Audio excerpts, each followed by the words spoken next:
Hello everyone जी। तो अपना classes के यूट्यूब प्लेटफॉर्म पर आप सभी का एक बार फिर से वेलकम है। राजस्थान आर्ट एंड कल्चर चल रहा था, जिसमें राजस्थान की लोक देवियां हमारा टॉपिक लगभग कंप्लीट हो चुका था। आज की क्लास हम इंपॉर्टेंट फैक्ट्स बेस्ड क्लास है, ठीक है। उसमें कुछ महत्वपूर्ण जानकारियां जो हमारी रह गई थी, जो इंपॉर्टेंट फैक्ट्स हैं, वो ही आज की क्लास में हम इंक्लूड करने जा रहे हैं, ठीक है। तो सबसे पहले बात करता हूं मैं ऐसी, वैसे तो मैंने सारी के सारी संभागों की, सारे जिलों की प्रमुख लोक देवियों के बारे में पूरी पूरी जानकारी के साथ में मैंने आप सभी को अवगत करा दिया था, पढ़ा भी दिया था। अब कुछ ऐसी 5-7 जो देवियां हैं जो इंपॉर्टेंट हैं, वो भी मैं बता देता हूं, ठीक है। एक एक देवी नाम है जिसका नाम है विश्ववंती देवी, विश्ववंती माता, ठीक है। ये उदयपुर से बिलोंग करती है। ये कौन से जिले से बिलोंग करती है? ये उदयपुर से बिलोंग करती है और बिलो की आराध्य देवी मानी जाती है। बिलो की क्या मानी जाती है? ये आराध्य देवी मानी जाती है। बिलो की आराध्य देवी मानी जाती है, ठीक है। ये हो गई विश्ववंती माता, उदयपुर की बिलो की आराध्य देवी। अब बात करते हैं उदयपुर में एक माता और है बुरी माता, जो कि कथोड़ी जनजाति है, उनकी देवी मानी जाती है ये बुरी माता। और ये भी कहां पर है? उदयपुर में। और कथोड़ी जो जनजाति है,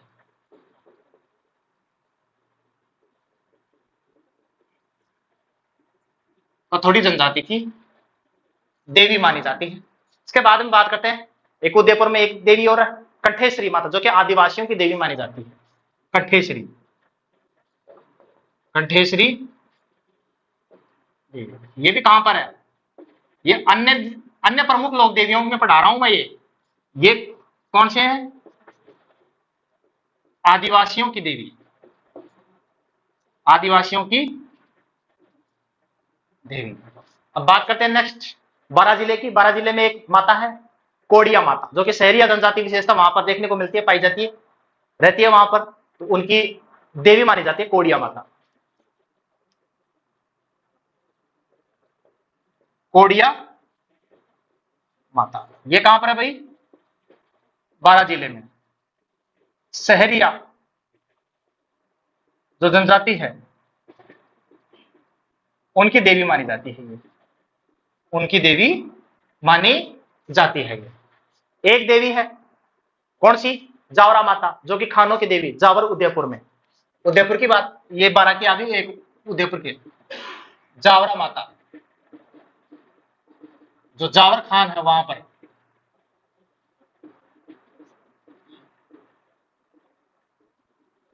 खानों की देवी,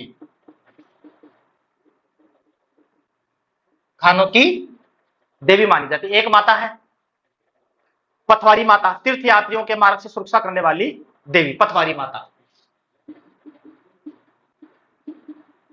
पथवारी माता जो तीर्थ यात्री हैं,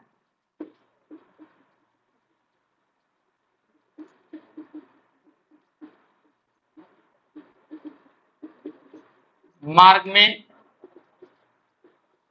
सुरक्षा करने वाली,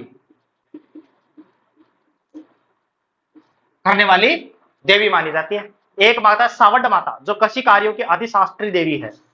कौन सी माता? सावड माता, सावड़ माता, कृषि कार्यों की अधिष्ठात्री देवी मानी जाती है। कौन सी माता? सावड़ माता। अब एक एक चीज आई थी जब हमने करणी माता पढ़ रहे थे, सावन भादो। तो राजस्थान में सावन भादो से रिलेटेड, इस नाम से रिलेटेड बहुत सारी चीजें हैं। और कौन सी चीजें फेमस है, प्रसिद्ध है, उनके बारे में भी एक बता देता हूं, पूरी पूरी डिटेल। चलो आओ देखते हैं आगे।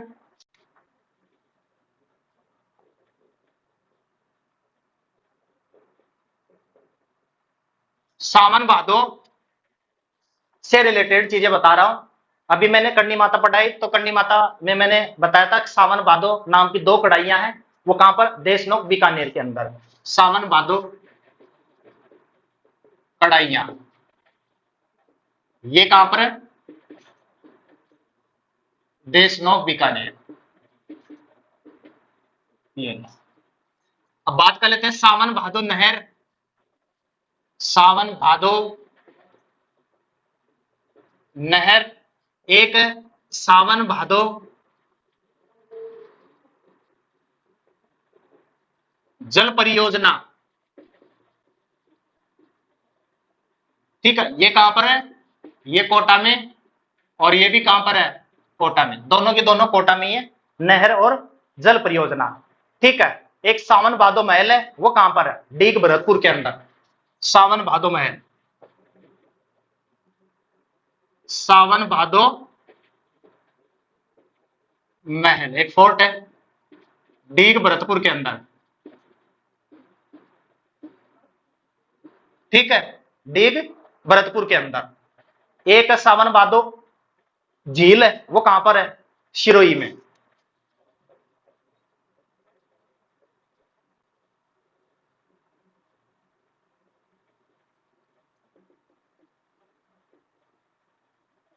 सिरोही में। सावन भादो मूर्तियां भी हैं, सावन भादो मूर्तियां भी हैं, और ये कहां पर है? अचलगढ़। अचलगढ़ कहां पर है? सिरोही में है। झील की बात करें तो सिरोही में, और मूर्तियों की बात करें तो अचलगढ़ सिरोही के अंदर।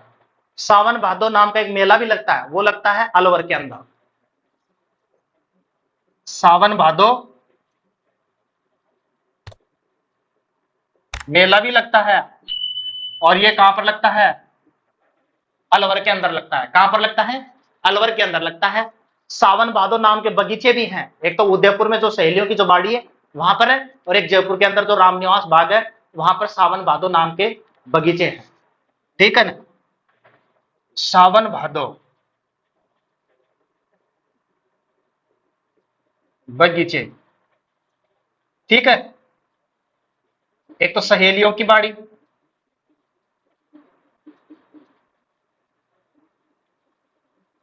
सहेलियों की बाड़ी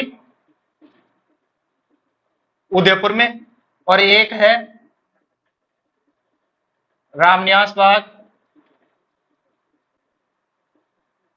जयपुर के अंदर। ठीक है ना, एक सावन भादो झरना भी है, बूंदी और जोधपुर के अंदर है। जोधपुर में है एक है बूंदी के अंदर। ठीक है, सावन भादो झरना।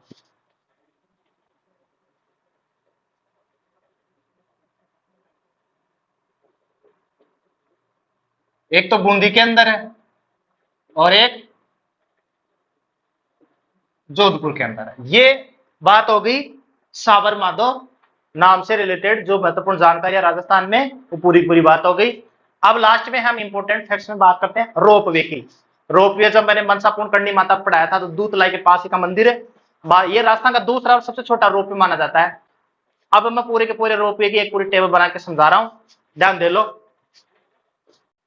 ठीक है, रोपवे में एक टेबल बनाते हैं। सबसे पहले बात करते हैं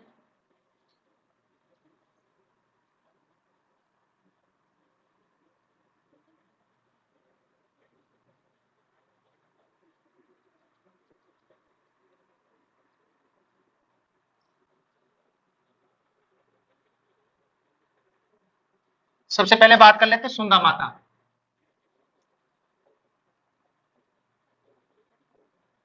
सुंदा माता का रोपवे।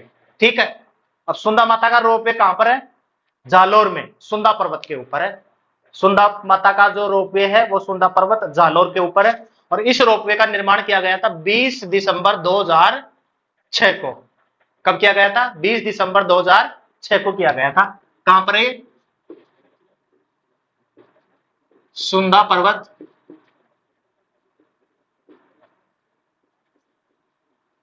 जालोर, 20 दिसंबर 2006 को निर्मित किया गया था। ठीक है,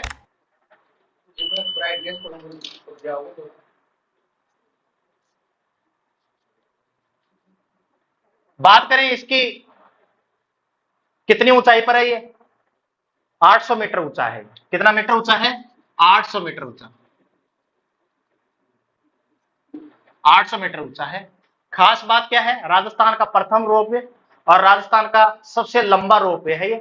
800 मीटर की इसकी दूरी है, सॉरी ऊंचाई नहीं, इसकी दूरी है 800 मीटर क्या है ये, ऊंचाई नहीं है, 800 मीटर इसकी लंबाई है इसकी। ठीक है, खास बात क्या है इसकी कि एक तो राजस्थान का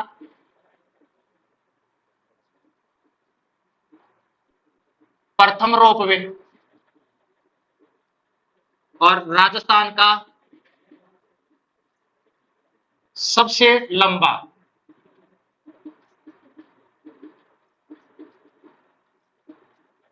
रोपवे माना जाता है ये। ठीक है, ये बात हो गई सुंदा माता की।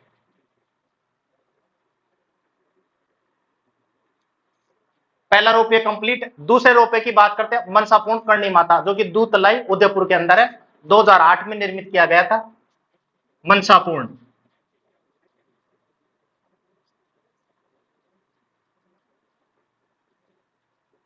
मनसापूर्ण करणी माता कहां पर है, दूध तलाई उदयपुर के अंदर। कब, 2008 में निर्मित है। बात करें कितनी लंबाई का है, 387 मीटर लंबा है ये। कितना मीटर, 387 मीटर लंबा है ये। खास बात क्या है, राजस्थान का सबसे छोटा रोपवे है ये, राजस्थान का सबसे छोटा रोपवे है।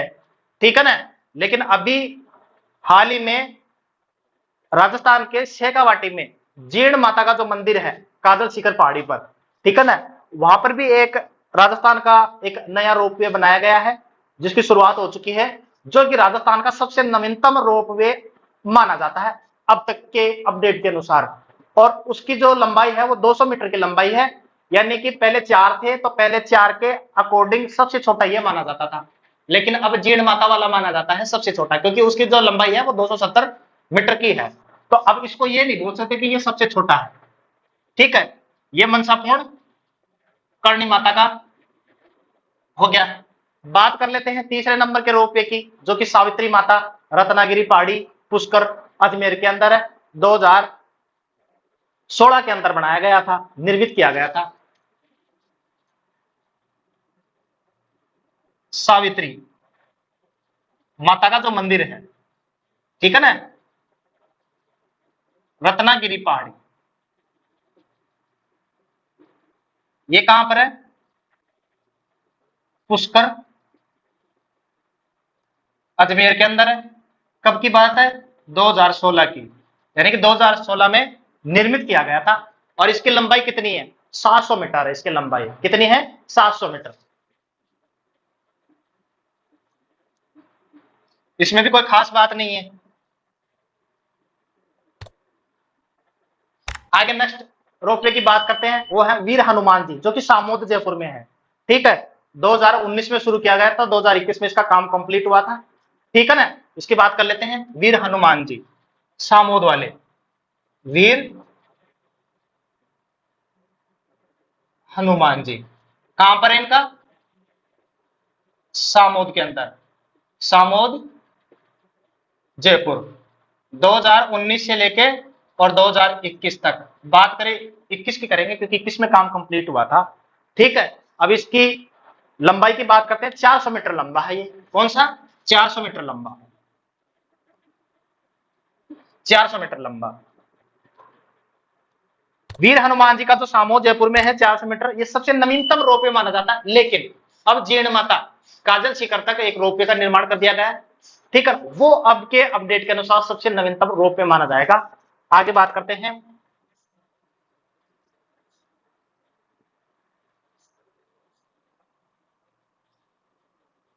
जीर्ण माता, ये कहां पर है, काजल शिखर पहाड़ी, काजल शिखर पहाड़ी, रेवासा शिखर के अंदर। ठीक है, इसकी शुरुआत हो चुकी है 2024 में। कितना है, 270 मीटर का। और खास बात क्या है, राजस्थान का सबसे